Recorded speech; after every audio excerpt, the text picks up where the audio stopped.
Olá, quarto ano, tudo bom? Aqui é tia Bia e hoje é dia de aula de geografia. Estamos dando continuidade no nosso conteúdo. A gente está iniciando o segundo bimestre. A gente tem muita coisa legal para aprender. Quem lembra que no primeiro bimestre a gente falou sobre localização no espaço geográfico, os pontos cardeais, aprendemos muita coisa sobre os mapas e vamos continuar aprendendo usando toda essa informação no nosso segundo bimestre. Hoje vamos falar sobre o espaço em transformação. Vamos lá? Transformação.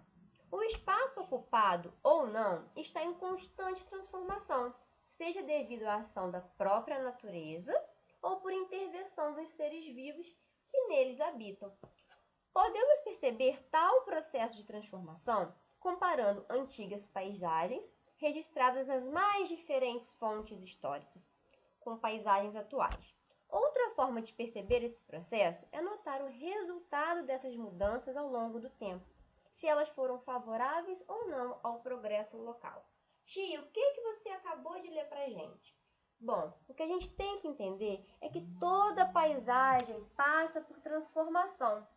As coisas elas vão se modificando ao longo do tempo. E essas mudanças elas acontecem ou por transformações ocorrendo que foram acontecendo pela própria natureza ou por ação dos seres humanos. Olha a imagem que a tia colocou aí na tela. A tia colocou a foto do Corcovado lá no Rio de Janeiro. Uma foto sem nenhuma construção, só com área natural, com área verde, não tinha nenhuma modificação humana. Com o passar do tempo, com o progresso, com a população aumentando, olha só como que ficou o Corcovado, olha como que os prédios foram tomando conta da paisagem. Antes a gente tinha tanta vegetação, agora tanta área urbana. Então, o que a gente vai começar a aprender aqui são essas transformações que acontecem na natureza, essas modificações nas paisagens. E vamos conhecer o tipo de vegetação do nosso país. Bom, antes disso, vamos falar um pouquinho sobre as diferentes paisagens.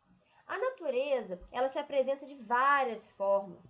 Elas combinam elementos essenciais em maior ou menor quantidade, como água, calor, frio e rochas que são formadas durante milhões e milhões de anos. Essa combinação ela ocorre pelos movimentos internos do nosso planeta e pela ação dos ventos e das águas. Nesse contexto altamente dinâmico em que se combinam circunstâncias e também ações dos seres vivos, é que foram se transformando as paisagens e foram formando o habitat natural. As imagens a seguir, que a tia vai mostrar para vocês, elas representam as paisagens naturais brasileiras, constituídas de uma forma diversas de seres vivos. Nós vamos conhecer hoje a Mata Atlântica, o Cerrado e a Caatinga. Então, gente, vamos conhecer as diferentes paisagens e vegetações que compõem o nosso país. A gente já aprendeu, né? A tia mostrou para vocês já o mapa do Brasil. É um país muito grande, cada região tem a sua característica. E hoje, na nossa aula sobre as paisagens do nosso país, do Brasil, vamos conhecer algumas delas, a Mata Atlântica, o Cerrado e a Caatinga. Vamos começar com a Mata Atlântica, galera. O que é a Mata Atlântica? É uma floresta tropical que recobriu todo o litoral brasileiro durante muito tempo. Tanto sua fauna são os animais, como a sua flora, que são os vegetais, eram muito mais diversas do que são hoje. E é de uma riqueza sem igual. Galera, aqui a tia colocou uma imagem da Mata Atlântica. Depois a tia vai mostrar para vocês no Meet outras paisagens para você conhecer um pouquinho mais sobre a Mata Atlântica. Então, já conhecemos a primeira vegetação do país. Vamos conhecer a próxima, que é o Cerrado. Cerrado recobre todo o interior do Brasil. Apresenta um clima seco no inverno, mas muita chuva durante o verão. Então, galera, olha que diferença da Mata Atlântica para o Cerrado. O Cerrado tem uma característica mais seca no inverno e chuva durante o verão. E você não consegue ver tanto aquela natureza verdinha igual a Mata Atlântica, né, galera? E temos também a caatinga. É característica do sertão nordestino, onde ocorrem poucas chuvas, sendo longos o período de seca. Então, galera, agora a tia vai mostrar para vocês aonde estão essas vegetações no mapa. Olha, vamos relembrar algumas coisas aqui. Primeiro, o nosso país é composto por 5 regiões: Norte, Nordeste, Centro-Oeste, Sudeste e Sul.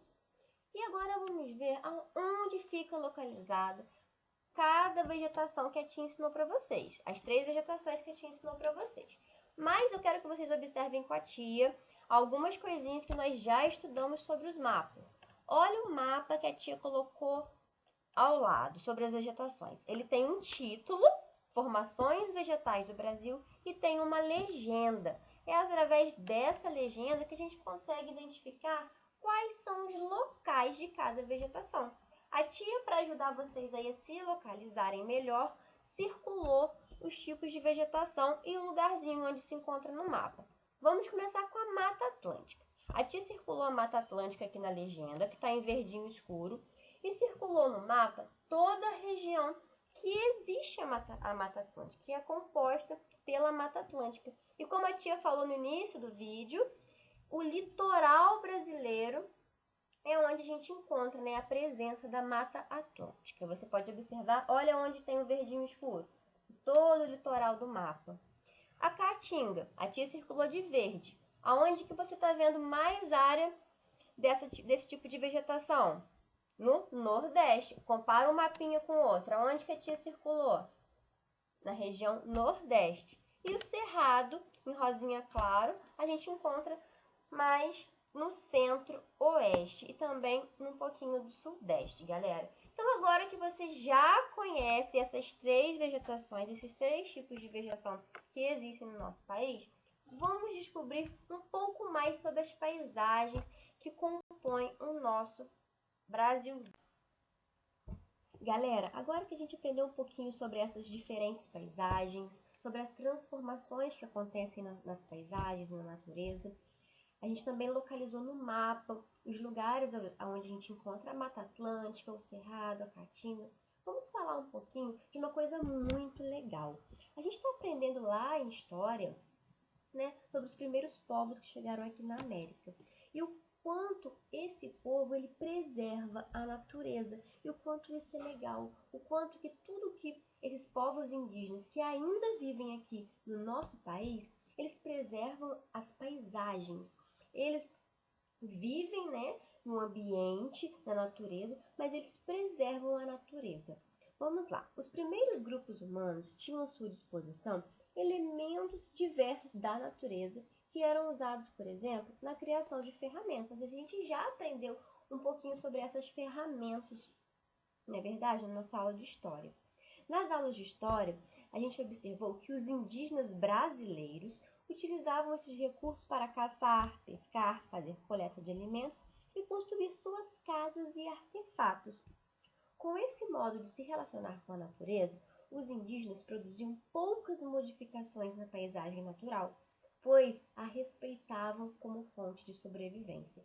A gente está falando nessa videoaula sobre essa transformação da paisagem, como que o ser humano ele vai construindo prédios, casas, estradas, e isso vai aos poucos transformando e destruindo a natureza. Mas o povo indígena não, embora ele more, ele faça suas casas, suas moradias, né, as ocas, as aldeias, eles fazem tudo isso preservando a paisagem. E aqui a tia colocou algumas ferramentas, alguns exemplos de ferramentas que eles fazem utilizando recursos naturais, usando recursos da própria natureza.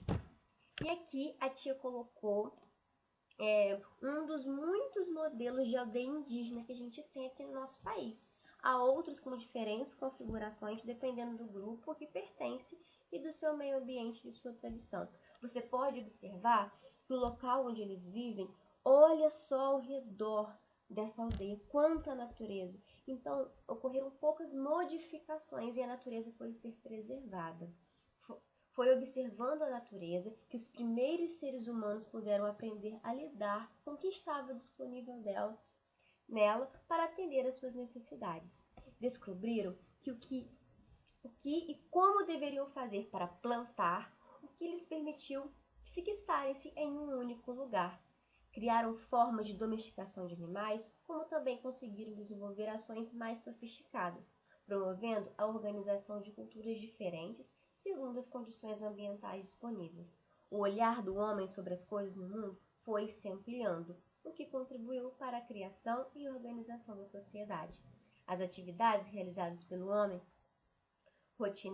rotineiramente, por meio do trabalho, provocaram mudanças nas paisagens conforme os seus interesses. O que a tia acabou de falar? Bom, quando o homem começou, a fixar as suas moradias, a expansão das cidades, tudo isso veio junto, veio trazendo com ele essa destruição da natureza. E aqui a gente tem um exemplo de uma aldeia indígena que é o oposto disso, que busca preservar a natureza. É claro que toda a nossa necessidade, o trabalho, as nossas atividades do dia a dia, a gente precisa, utilizar dos recursos naturais, dos recursos da natureza, mas a gente tem que aprender a fazer isso de modo consciente, de maneira que a gente preserve a natureza o máximo possível. Então essa aula foi sobre as transformações da natureza. Vamos continuar aprendendo um pouquinho mais sobre isso no decorrer do bimestre. Eu espero você daqui a pouco no Meet para a gente continuar falando sobre isso, tá bom? Um beijo!